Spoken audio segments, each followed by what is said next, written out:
Mamanya, Matonya de Chugbi. Et les bématro de Fiasa Mazireka. Dès que me va benama va po. Ta flatché. Le bonheur de cul n'a nuit de l'essia. Agnon, le niabe au de Kenya mène la signale hibli bois patam. Allez, gagne de Tubi. Nous sommes là, il n'en eut de. Amen. Yé n'a jana yé siayi. Yé nous boubouchan. Magano. De Tubi yo, ochachambe. Yo, nyamugbe fiasia domo. Abe fiavia personne. Elle bena. Le chien pas que le fia pour mère. Togbe inu gbea. E chaka pas que le toa. Yata. Fiasia. Manya nusio. Domoto de ko. Vachicho pata. Onya nu kudenu. Agno mamanya. Elle igbe lesia.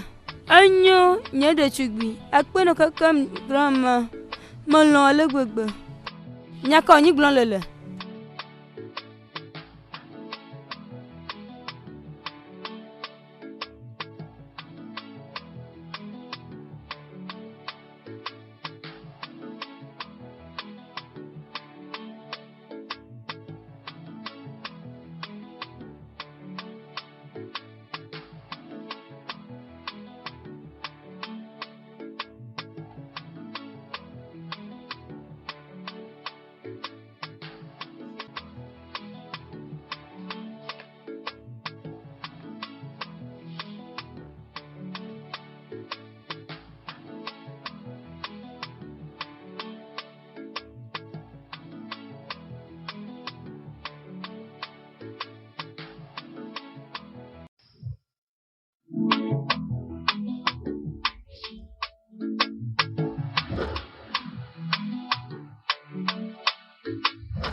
Dele se nyanyua. Nyanyuka. Nyamamadu nye babia onu. Au. Nyamanyo. Enyo. Kema na magule no. Fiavia jagbal majijima. Fiavi William. Fiape de kakivia. Eyele kala onya.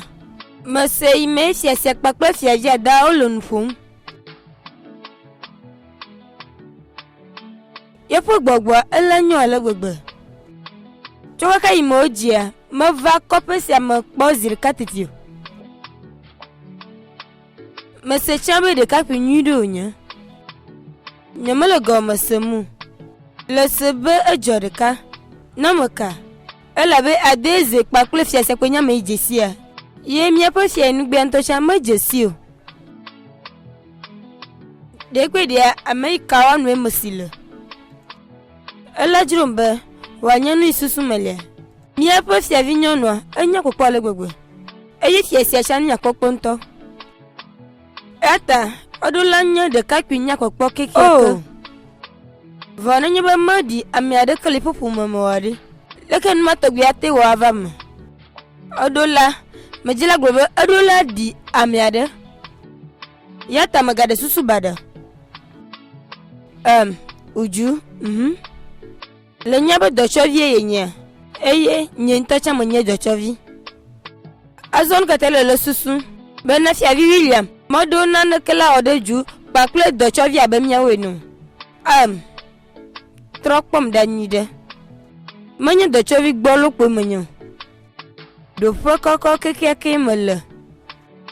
Onto trokpoda. Dishale kopya me vide kpo.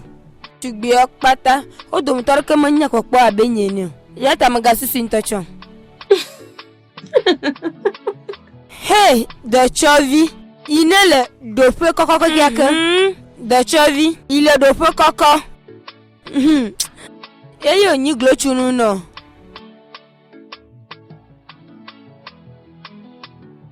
Lebe nyi dochovi ile dofwe koko keke. Le susu denyu dia. Nyamanya movo amedeka kwe menya nene makena nyecha makanu yo nyamanya de chubinyanyiro le jira kwe gbanya megbeada enu gbagbe le giya lele kpama abenye nye vemeli mi kpame yananda le susu benane le isia idi o matro kpoda ele huavu nyide esi abubu to trokpoda ele bubu nyide de chugbio minam ya note susu de kuro ni mateva monu mi akpata mi bene be fi avia gbova mi le mo tore fun la do jone mi apo do o mate na be na wa de mi o ele be na fi asia papo fi avia ni manya o mo la si dagbereji gbede be na fi avia no de mi do mo tore ko le susu de abode chugbi kopeto ile nyen magaju molo ejua de chugbi kopeto ye nya chi wa zando nu alebo chodo sonli o ese eni me nyam le kusu adodo de ma globe ku kepo mo re kwa mi do chugbi o le gia mi ma de na susu nyi de ko Clara dugbe ma le dodo no mya pata ma do ta flachelo ma do ta flache ba mi chue bada va anu ne le vevere agbon mo le gia e do mo to de se no poro kuida de mi po kopese mpo de chugbi o a odo won to ke nya popocho mi o ilegia Clara masenya imi ahun lojila gbon mi gomo nuka tele lale azon nuka penyo nyu gbon ole majila se gomo do chovie mienya eye mate va me bena fiaviade wa de do chovi gbalore ko azon nuka penyo nyu gbon ole fike ma jagole mi glena me ha mi jabwa mi ade ma video de chubio nuka yenu si okpata midoto nuwa ntola de ale inu o va modu agbomo nya masusu bele do nu adodore le jagbono miye ndi asiri nya mo nu nka nyu si okpata memi mo ponyo wa fiavia tonyo onya homo onya atrasu tonyo voho mi pa me ndala makale no apon nya magbele na mia bena mere ka ma vli fiavia kpakplemu enye de chugbi je na fiavia nye chamaleji ama economia America majila gbe America ba ma be ya vli kpakplemu doto magana chono no mo ela be mi okpata pon kuleji majila globe makai majibe ya nya fiasi na fiajuyo apono nana kamala to hele gamo magbobe na fiavia tonye yonya nukuroji nu ade ponya fiavia nuka mi lele gama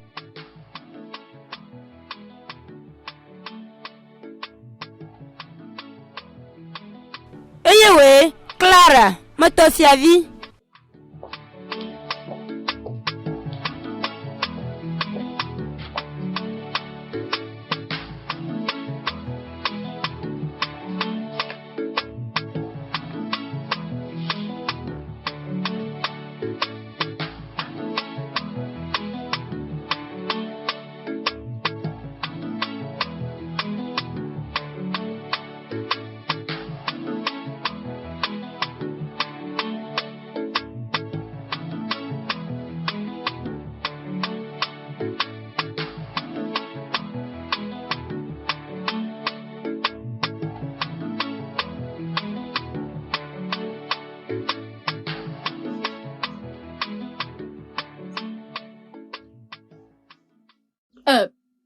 ha?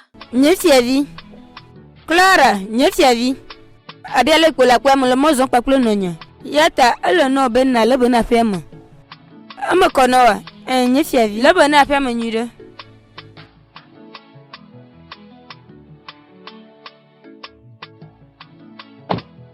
Kwara we kwa na. Ale ne. Mi kwa to fitos ya nda.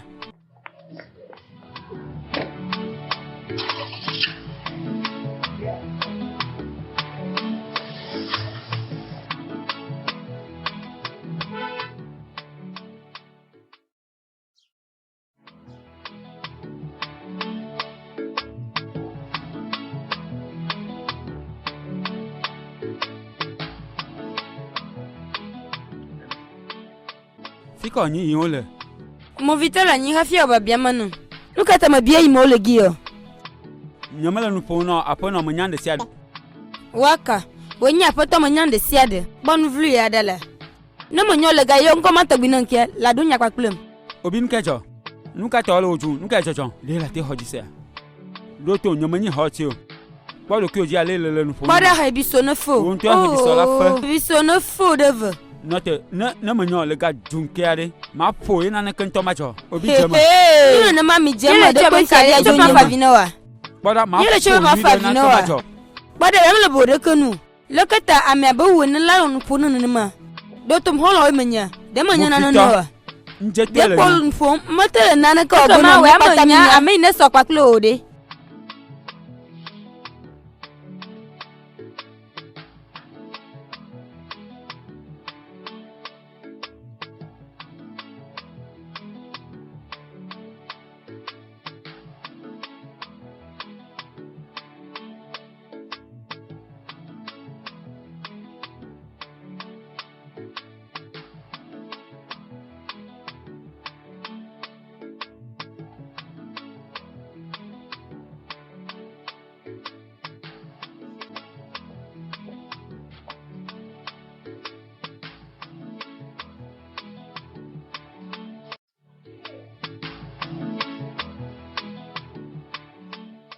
Mokwese bena fiavia trogbovo.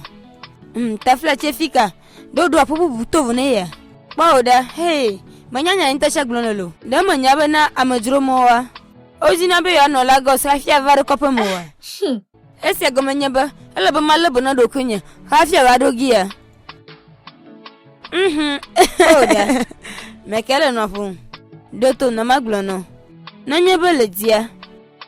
Si akalo no mo hafie fiavia agbovare gia.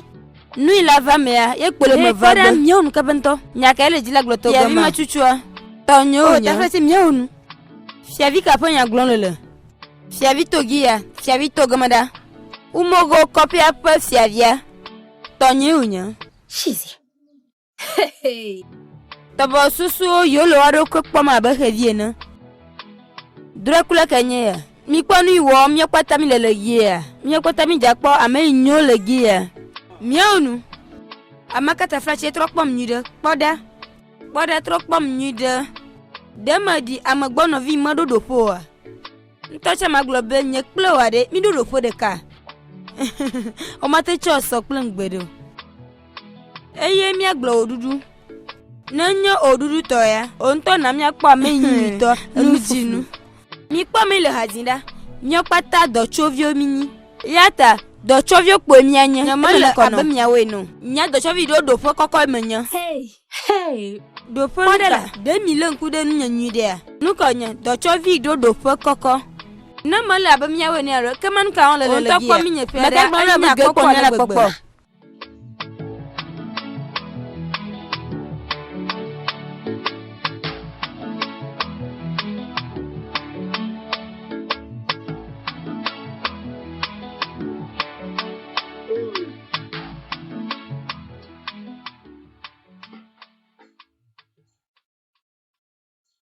Le dila kwa malo.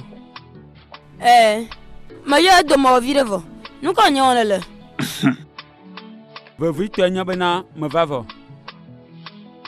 Anyo masi. Majila bio onunde ile ve vidento. Abejola opo totono fiasa ya. Manya bele nya anu gbogbo de kude fiasa ya opo nyonu. Nyakale dzi la gblɔ. Le kɔkɔ fia sia kpakple fiavia dogo le fiasa me mema. Ya ta me le ɖokui nye biɔ be ɖe le ate nyagi yonyewo ya.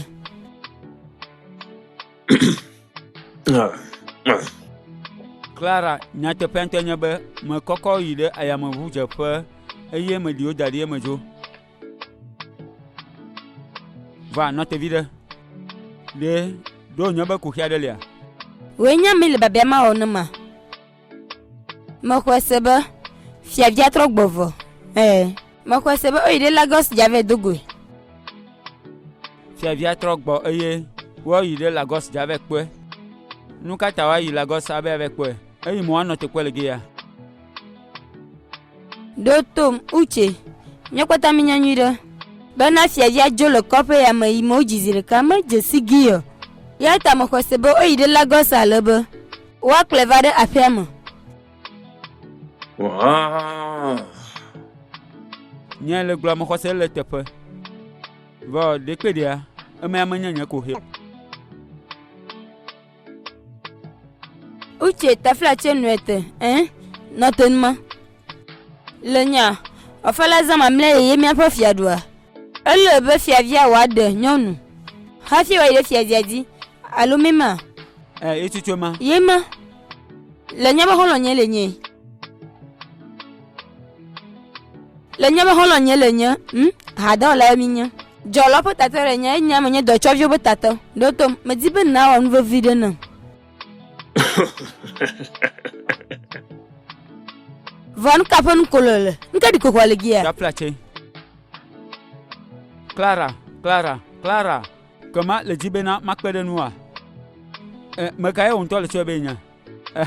Fiazia ƒe ʋiʋli le alo nu ka? Uche tafla tse, nɔte fefe wɔ le sia. Nɔnye be mezu efia si ne fiadu ya. Mana la kpɔ ga le gbegbe. Mana la de ŋgɔ ela ɖo nusẽ. Ŋutɔsia mana la zu egadzikpɔlɔ le fiase ya me.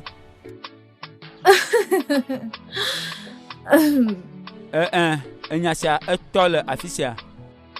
Uche. Mekpa. Uche megavɔ̃ɖi o. Uche.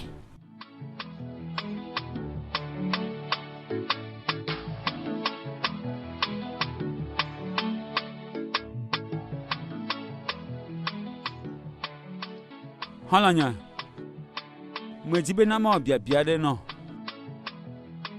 Nyemenyɔ, nyemele ɖetugbui siawo gɔme sem o. Vevitɔa Clara, etsɔ ne eƒe yiwo kpata anɔ megbe ƒuƒu. Medzi la gblɔ be, esusui be, nenye be le megbe ma ƒuƒua, ye la na fiavia la ɖia. Xɔlɔnye,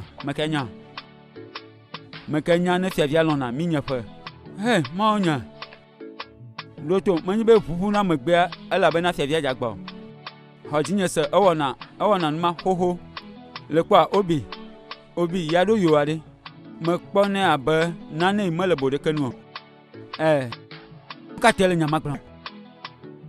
Enyɔ. Le kpɔ ɖetugbui ma yiwo yɔna be Clara. Ɖetugbui sia ehena gli gã. Egba wɔnɛ tome akpa. Etsɔ ne eƒe game anɔ mi nye ƒe ma ƒuƒum le afi ɖe sia ɖe. Nu ka yewo kokoa ɖi ɖo to xɔlɔnye. Nu ma yɔna be nu yi la te wu ŋutsua. Yesu tso ma lo, enu ma la te wu ŋutsu. Wida were gu. Nu ka ŋutɔ wɔm mi le, masẽ kpo ka mi lea. Ema. Ewɔ be meganya wo ɖoƒe o. Menya lo. Ne tsɔ dzodzo. Hafi fiasia tsɔ be mele wo flum ɖe nu. Nye fiasi.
Lekolo kakanya. Apono de la te jeme. Ha. Lele jisi makpa. Amagafonu. Lekolo kakanya.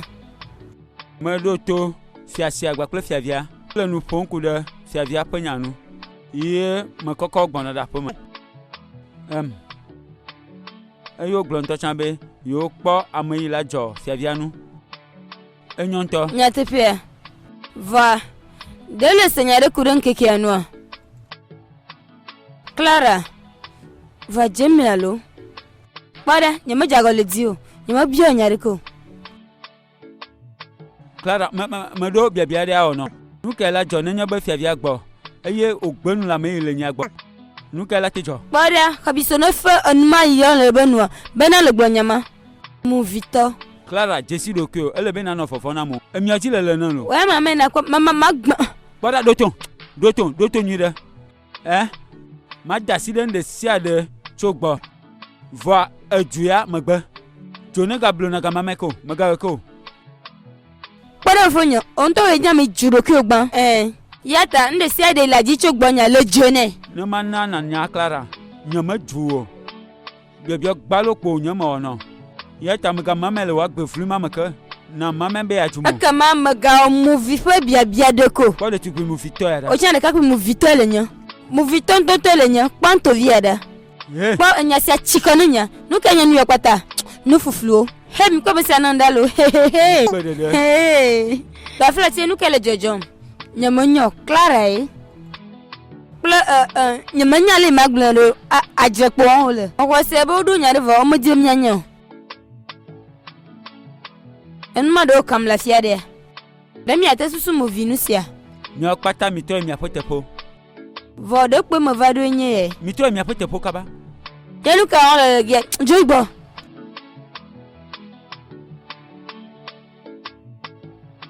Oju na mi atre mi apodopo. Wa me ga hanu. Miento me le agbopogbe. Tro itepo kaba. Hey. Tro va chasi pi yo.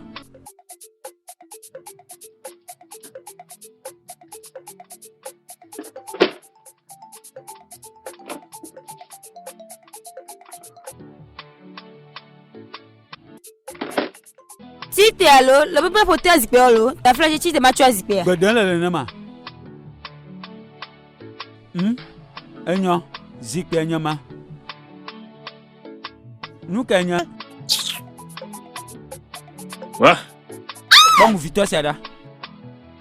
Enu foflo. Nya no mi apo mi nya po la fi de sada. Ano amaflunde nu. Enyo ga kamele jaje do agoma. Madiba mi akpata mi ode esiawodi. Nyabu mi apodoao na nyaba amade dade esiapodeji. Ama konomia. Enyo fiabi. Enyo. Uche. Na agore made kareka. Ni le patema. Enyo fiabi.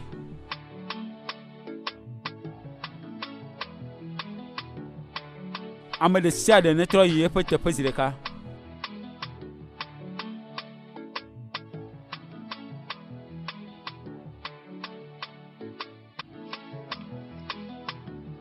Mi tro mi apete po zireka. Le kakui. Ideji gadama. Ide homa. Au trova. Awo gadama. Wa no tere gama. Wa yi homa. Jodukyo, Johnny. Vai. Para tronate. Trovalo. Johnny. Tropa gi agbeji. Emma, yetitema. Medola do wa munyanya kpo. Mi mala London le gi. Para we vai de homa. Jebe no Jojo. Bo sika moazi. Para note.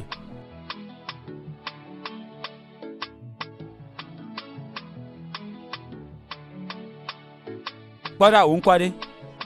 Okoro. Ta flache. Okoro.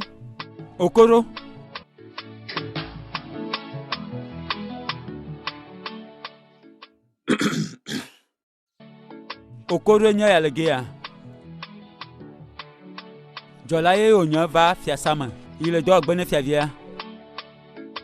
Vɔ le yi sia me ele nɔ dɔ wɔm gba kple mi hafi fiavia wòagbɔ. Ewoe zɔn lo. Ewoe zɔn. Yozɔn. Akpe ne mi kaka.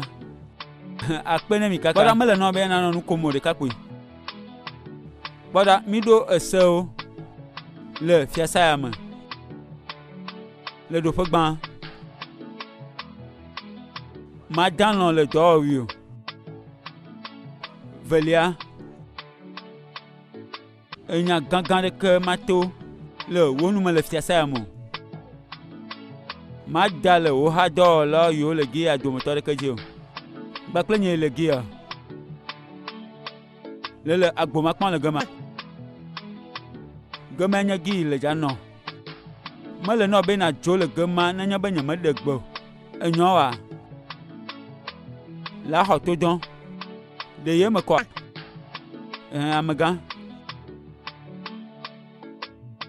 Tsɔ eƒe dɔwɔnua nɛ eye nakplɔe va ɖe exɔa me. Enyɔ.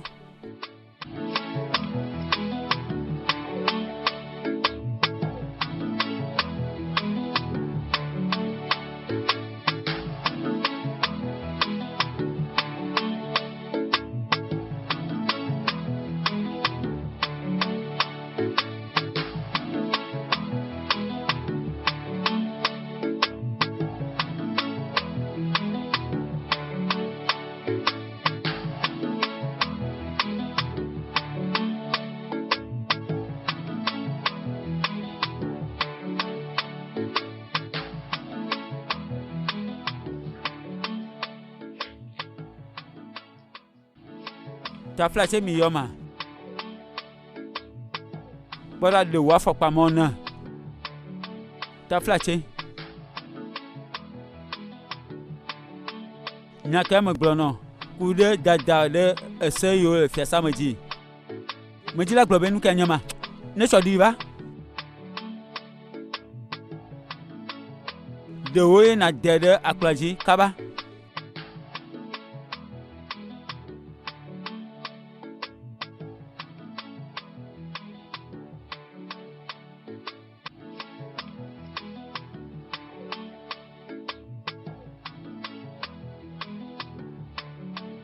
Hey, Morgan.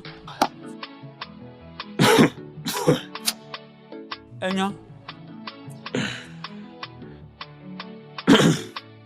Encore. Nu sia ƒe gɔme ɖe. Nyawo nu kaba.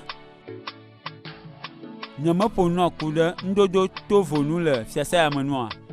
Afɔkpa ɖeka yi kpɔtɔ ne mɛ ma. Fɔkpa ɖeka yi le asi wɔe nye ya. Vɔ le gblɔm be nye megado ɣitɔ o, ye ema ɖeka kpe kpɔtɔ ne. Bu le gia.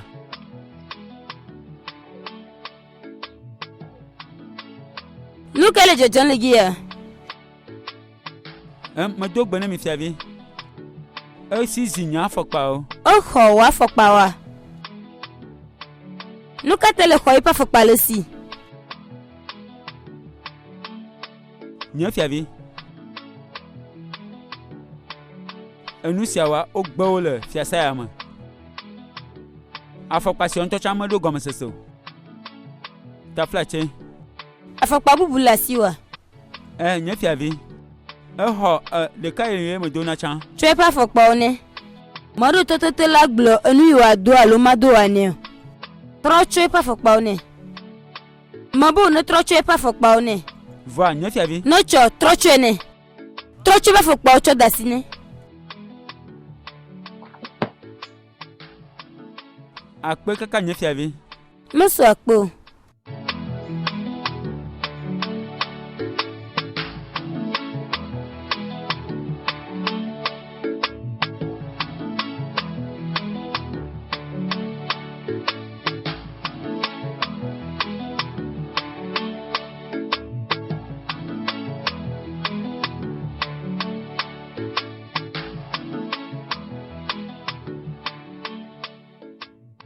Ndi chamiga. Ndi. Ɖeke le fɔ̃ ɖo.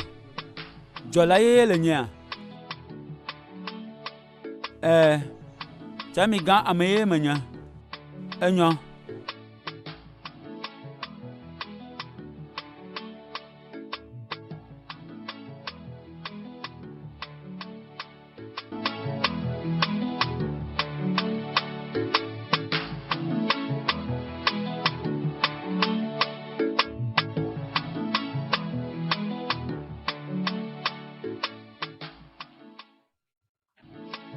Tamigan. Levado voa. Yema me va. Ewezon kaka. Deka mi lido egbe anya fiase. Tamigan mi linyire voa mele jijomu. Mele jijo kwa moa. Umwa go po fiase mele jijo moa. Nuka tuela tenya ku hi anya fiase. Otro azan mi do. Oga tro asankia. Yele kare jibe mo gale ogbe ko wa. Au, nyama kweso. Ella bana javargi alaba. Wa topo kono e me kare jibe mo gale ogbe ko. Ella bana lenya be nanya be ma vo amadidi melio. Mamanya. Me vade gi alaba mi aponu kude nyanu. E kwatole chama to. Ella wa be jiji na vo echo. Jaja ro ka won Tamigan be ale lanya jajira do le din. Enyo, merci. Edo ijo na be merci. Akpe kaka. Mo kwase le linyu de. Me le va pa no otro. Ewezon.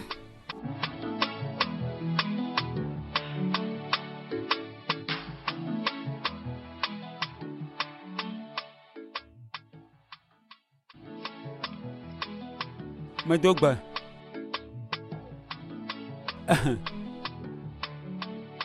Ta flache de matin na nyi de gba. Okoro. Si asa me onya, e mi me via don mi le gia, ma mo jojo pe yo. Ya ta flache no te nyi bia bia de la te na nyi ma.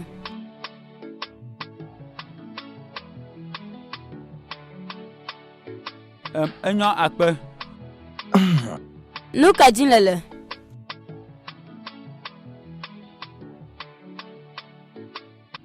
Doton Clara le. Nyanu nyi de le nya. Nu di lele ma. Me di la globe o. Ma. Ajo mbe mi azo hono. Okoro ye malu. Enyo. Abele la te makpea. Nya pata mitros hono le gia. Yo na nde se de ju. Me nya nu mo pata le sia. Voa. Me di be nya gba klo mi ale de mi anu. Nya te poto mele. Vevide. Do tomlo, ni manya nya chuchu le jilaglo. Voa. Le po enu mai glon le gema. Ma do dijwe nanyo. La te ma trokpo ambubu. Do ton enya sia ele vevide na le sia. Elle veut vider non. Me dit be mi atere mi anu nyi da. Hono veut vi keke akọ. Don to mokoro nyi ma jira bi jido ta flache. Ya ta ma de kuku do buburo ki onu. Maglo na o ho be nyi ma jado ka do mu paklo. Eye nu ka pofu den lele na. Ta flache jema ta flache. Enyo me segom. Voi. Nya pire kam gatulo noko. Ta flache. Doton de kwe me jibe doton le kwe me jila le de nu. But it no easy yo. It no easy yo. A woman we go love me for who I am. A woman we go love me for not what I am. Baby yeah. Me do ta flache me yo mi okwata bagi avo mi nya holonya. Eye me jila le nya de kpo gba kle mi. Nu sa fu de nto. Eku de Clara nu ye. Ma no de tuguma la nya tepe ma. Le nya tepe ma epo nu kwe le nya susu ma. Eye nya metele do kinye legbe o.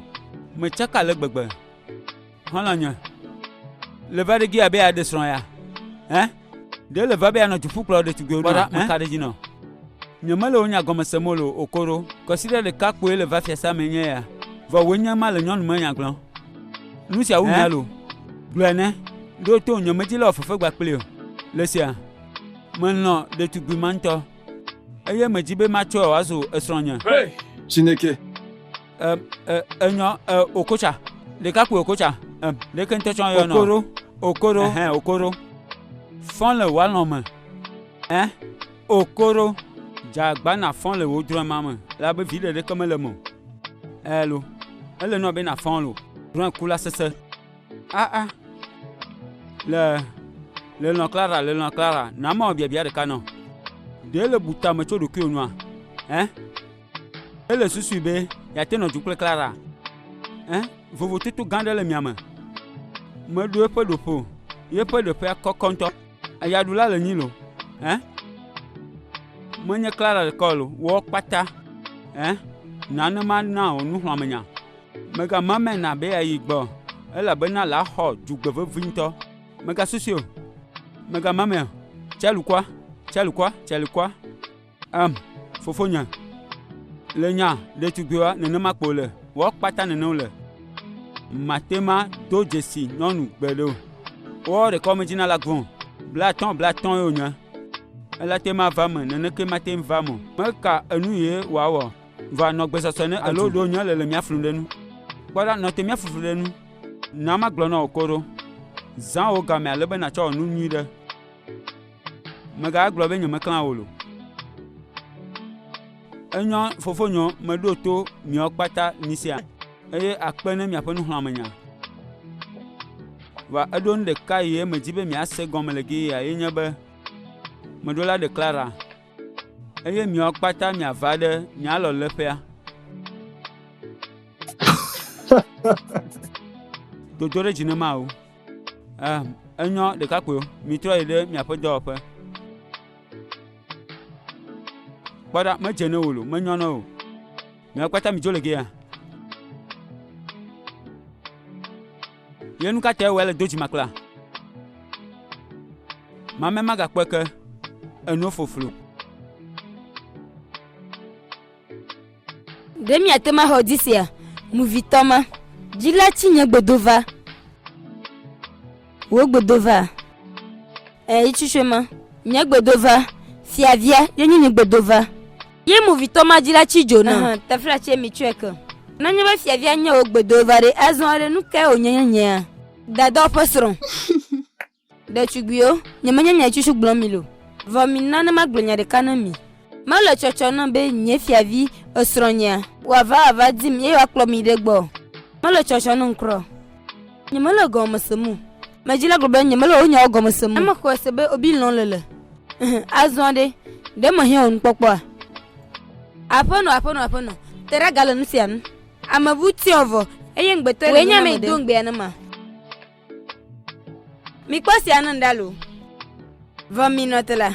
Nukata mi la dronda amari menyanto chama miliota. Nukata. Mina mianete. Aponovi. Si avia nyanyu de be melegia. Yema nyabe adeze do nyano no metata odode. Ama konawa. Dotom Clara. Nama honu abe novi nyukekaka pakle honlo. Ale nyanu nyonowa. Vekpa okoro na do tafla chene na dasire penyaji ala bena tropom da chizi nyamatema ama nyefia via kpakple amabubu areko chizi habisonu degberezi na degberu habisonu fo bada makwado gemo look anyo oku here logazila jegome chizi de chigwe tafla che minuete nu se okpata look anyo nu se okpata Clara la paria chizi fanya lemo blene okoro lo nyagbo nuka tele la dire onda me makpo kpoto mele do me de legwe sesola on de sia de no okoro lo nyagbo yime kwesibe mya posron repela nyu chachonyi tokeke kima okoro nyu anyu no de ma opolo nota de on ko le fia viaji nuka yuchonyi oku here manyo nu yale nya awla manyo nu yale nya nkete ma ve kpo okoro la glone be lu hodinye se megbe ai chala lo ma va gire tanyo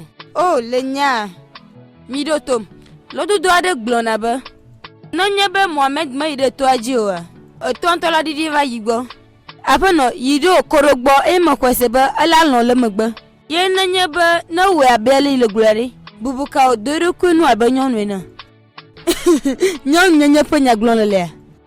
Cheese na ma obabia de kanu. No nya be na afia via gbova. Eye lodo mon popo be ya do ahiamune. De ma we. Nuka te ma we.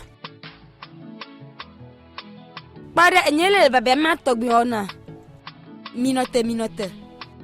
Mina ma glonya siana mi. E matema didi do kwinya le. Benyi to ma ve do ahiamu no nchuo. Nde kai kpo mate wa nyiba ma de no ma do fie. Ye na ma jeje o. Ujula tro bobu ede eye wa jokpo. Ta fra chi nyimale abe we no.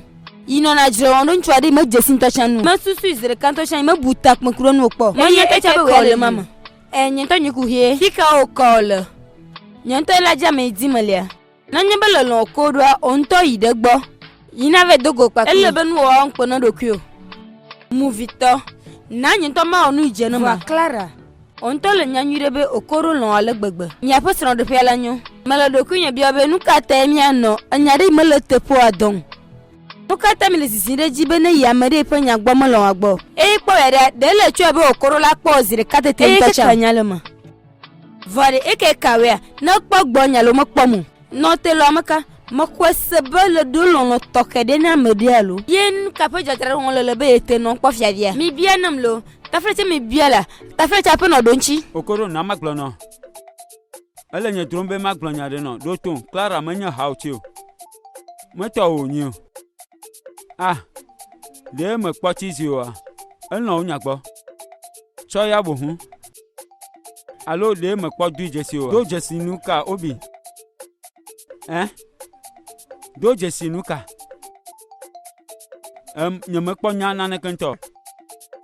Ne ka nyine ne man tocha. Clara e jimele manya chizio. Va ku khian to nyabe ele nu gban le gbonye. Eye nyame nya nu chuchuta. Amagan de la tema no ta gbede delegi e ma jakpo nu ku de kelewa. Mele gomesemua. Enyo ta fla chebe madal mi aji fofonyo. Nyame ja no te agbledede. Eye mi hodinye sebe le majijime. Ma nga nya gblenu kwa o. Okoro doton edo nane ye venan le nu. Wo kakadeji enyi wo fu dada gan kekeke. Miawo i Jesi Clara mi le nu hlamanya now. Lelegi ale mi abiombe be mi akadeji obe gbere kala nganuku la nyigma kaji. Me kapa nyigma ji. Holonyo kpora dachi le nu avo lesia. Nane mate de vine Salomo alate de vine Davidia dachi le de kakwe nu avo. Nyasi oto gwe me hia menya barabara ma o. Lekpe de me biota nui no. Akpe kaka nu ikpoji melema. Note dron koko vota nui no.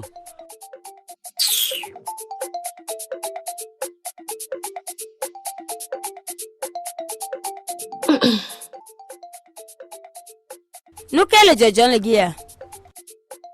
Nyaka chucho ni glon mi le. Pa o nya ogbo. Pa nya ikawa gbo. Nya iglon mi le gia me ka o. Ha! Okoro.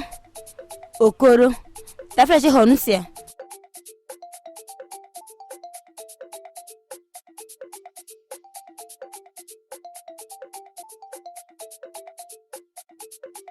Akpe. Maso akpo.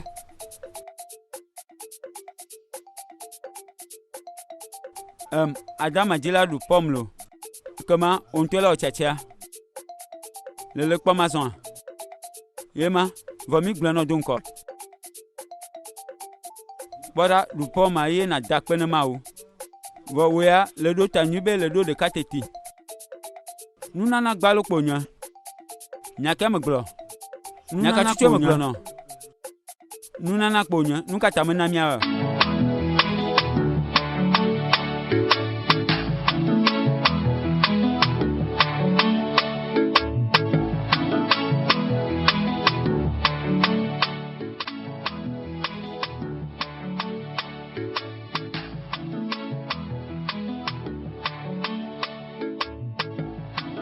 Fika okoro de. Nyama nyaki chicholo. Manyagi yolo wa. Enyo. Glena nanyi be gbova. Masi.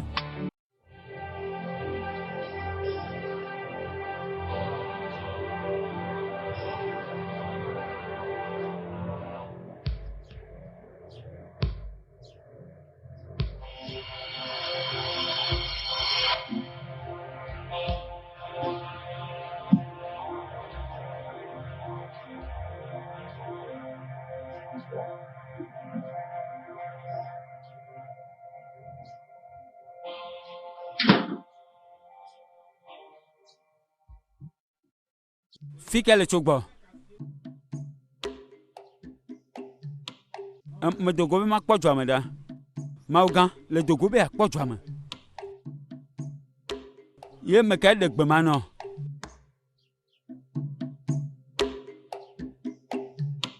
Do nya ne. Me ka de gbe ma nɔ. Okoro. Me ka ye de mo nɔ. Le dɔya. Me ka de gbe nɔ. Ne tsɔdzeklo. Ne tsɔdzeklo.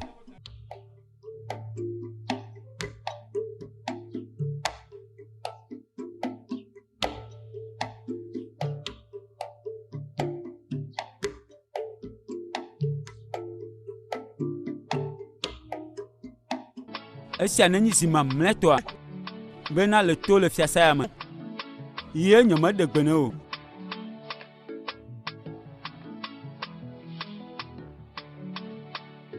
Gbɔgbɔ be ne nɔ gema nyui ɖe.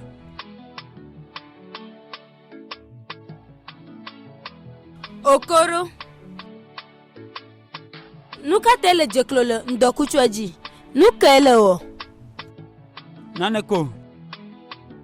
Elabena me dogolo. Le dogo ve wɔ nu ka? Le kpɔ me dogo be ma ɖi tsavi ɖe. Ye me gblɔ nya ɖeke ne wutse hafi dogo wa. Do nye be ma kpɔtɔ anɔ klã hafi dogoa ye woaƒo to me ne ma. Okoro. O gblɔ no zigbatɔ ye le va ɖe fiase ame alo. O taflatse me ga gezi ko. Me dzila gbe ame ɖeke me gblɔ ne mo. O gblɔ no zigbatɔ ye le ge ɖe fiase ame. Be ame ɖeke ma dogo nenyi be ma xɔ gbeɖeɖo. Enyo me do taflatse le sia, me do taflatse va. Ma me ne tɔ tete be woaƒo to me ne mo. Utse o le be na gblɔ na menye nyo. Taflatse.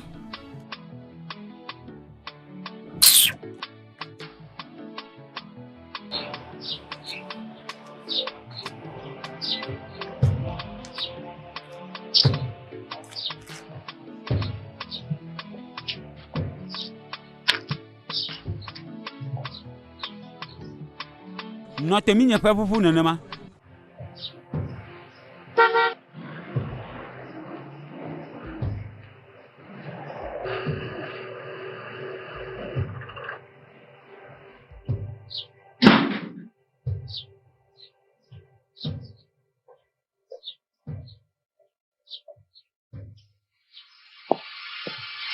Me ka tse o ɖo kloa dzi. Nye fiavi enye. Wo bia tso gbɔ be ne dze kloa. Me le biabia wo nɔ. Adeze. Yi ɖe wo xɔ me kaba. Ne tɔ no na ge ɖe wo xɔ me zi ɖeka.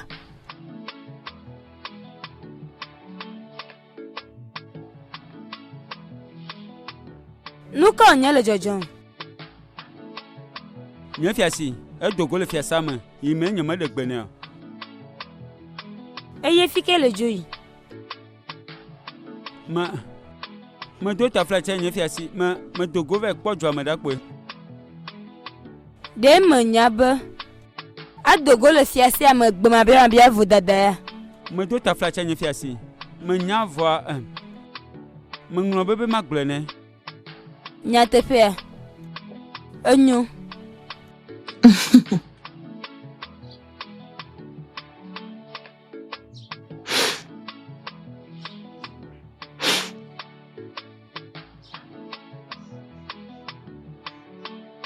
Me tri wo nya gbɔ.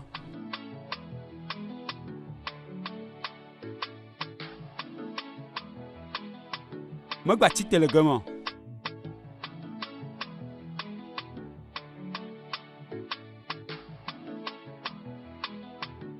Clara taflatse. Do to taflatse. Nye me va ɖe gbɔ be nyadze xɔlɔ gbalo o. Ɖe me dzi la ɖe o eye menɔ ale gbegbe. Woagbe dasi ɖe nye nya dzi eye mava ɖe wo dzi le wo gbɔ zi ɖeka. Nɔte. Nmata le va ɖe gia ɖoa. Awo abe tagbɔ le gbegblẽ nɔ. Clara taflatse. Nɔte na. Magameme ke na tso wasi ƒo ɖi mo kanu ne ko. Muvitɔ. Kpɔ nu sia nem ɖa. Yeah, yeah, yeah. Okoro want to honey marry baby, make her me wife oh, but it no easy oh. It no easy woman we go love me. Clara! Fica de tubiciato. Nyefiavi. Tagol goglanawa. De tagol goglanawa. Nyefiavi. Look at the photo mene. Nyefiavi. Look at the doji photo mene. Adeze. De la tema ko disia. Nyefiavi. Nyento makpon si agbolesia. Au nonya. Do la glana no itayo photo mene. Adeze. Nocho na ho mazireka. Nocho.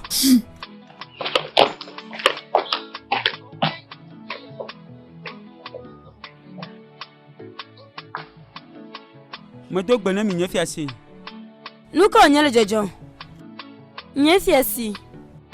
Onu fodisia. To ime ovade fiasa ya me. Anu ajanya oglono.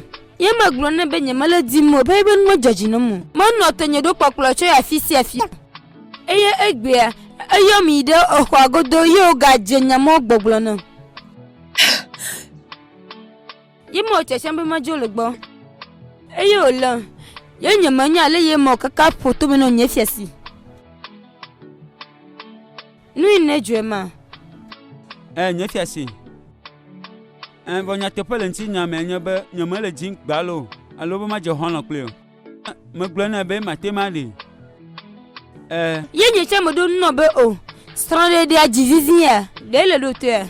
Strande dia manya jizizi okoro. O mo zinada meji o. Enyo nyefiasi. Mo ko se magava mko. Enyo nyefiasi. Troyi o do pe. Akpe kaka nyefiasi.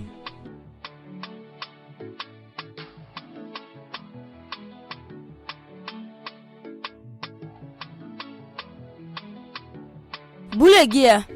Enyo nyefiasi. Obibo. Hey. Hey.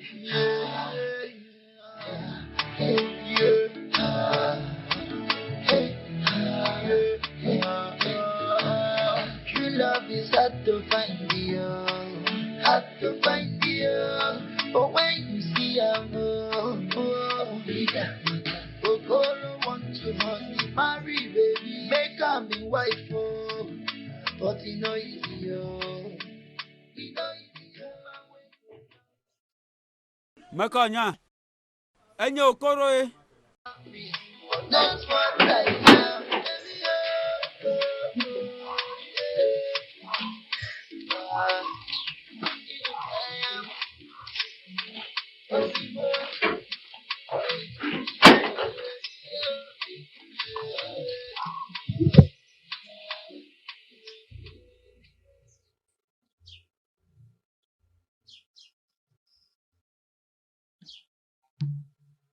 Fika ele cho Okoro.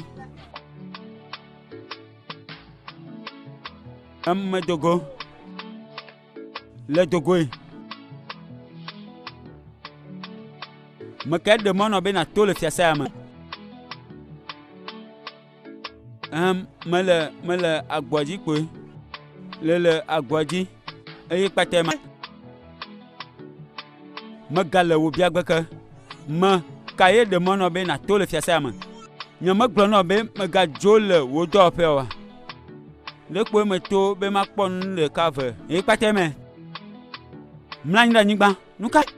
Nyama ga jila gbagbole ko. Ma bo ne mlani de gama. Zireka.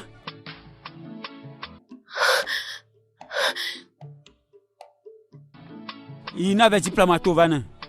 Au, trova, va. Le nous siana. Okoro. Me kaye de mono ben na to le fiasa ma. Ta fleche uche magao. Ta fleche chueki ta fleche. Ele maga mama eko. De ka kwisi afueri nto. Agbeto onye Clara. Amagbeto onye. Uche. Uche ta fleche chueki ta fleche. Nanya ba me de kasinya. Na cho mi bulegia. Uche ta fleche alo mi de kuku no. Okoro. Uche ta fleche. Mi de senu afunyida. Mi de senu afunyida. De ka kwisi mu vito e.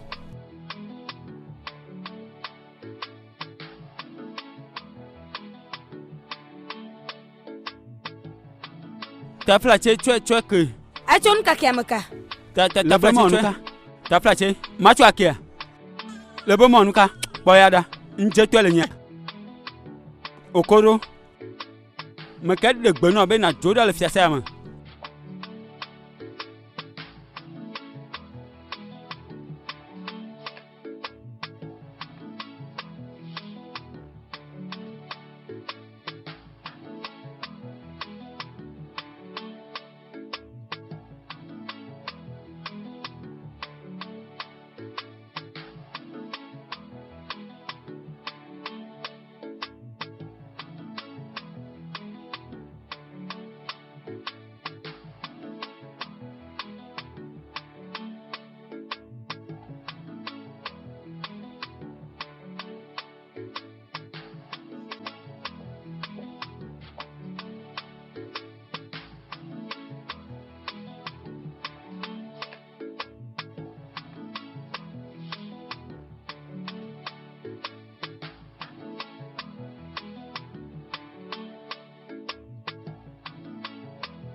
Okoro le kele lido. Male nuit de. Enyo. Me chondu du vano. Nuka. De que t'es là onuma. Le se uche globe. Moi le be madunu egbe. Le quoi nyoma le dimo, hein? Nyoma ga dila hakuhi bubu va dio, hein? Nyama che va de giyo. Elo kwa po magba, me chondu du cha da jodo pa po hamon le gama.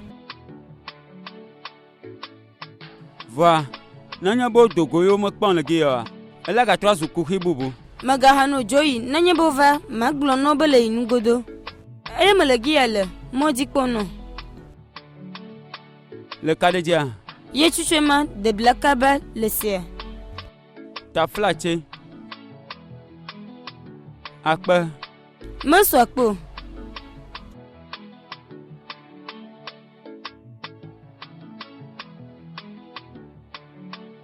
Chizi, nuka tele no telegia.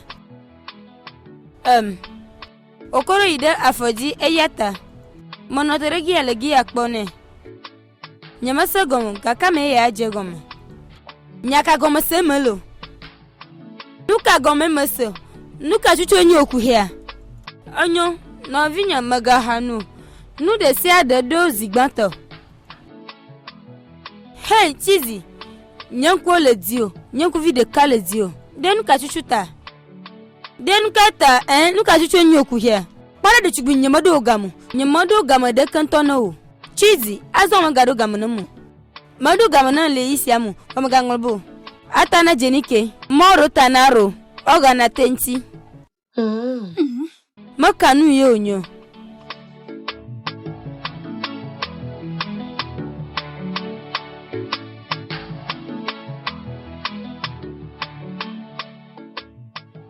Hey, durant kumele alunka.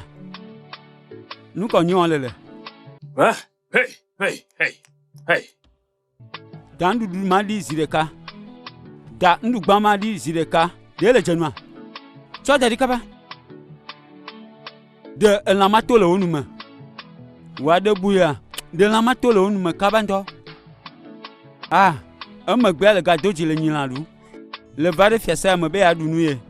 Cho agbamaye na klondo. Mabo ne cho agbamaye na klondo nya. Nye gbedasia nyama. Ha o cho li yo blanu.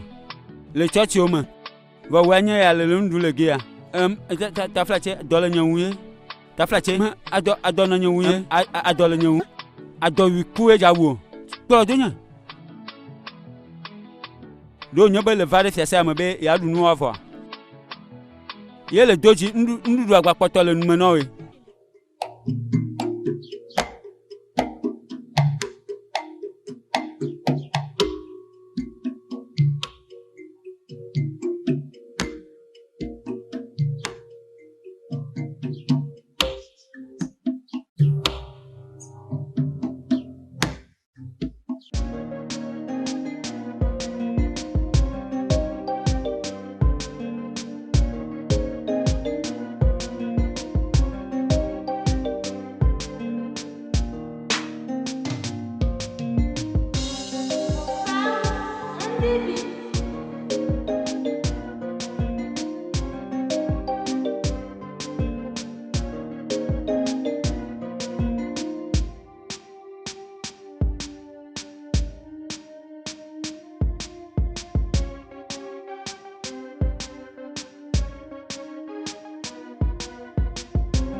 me.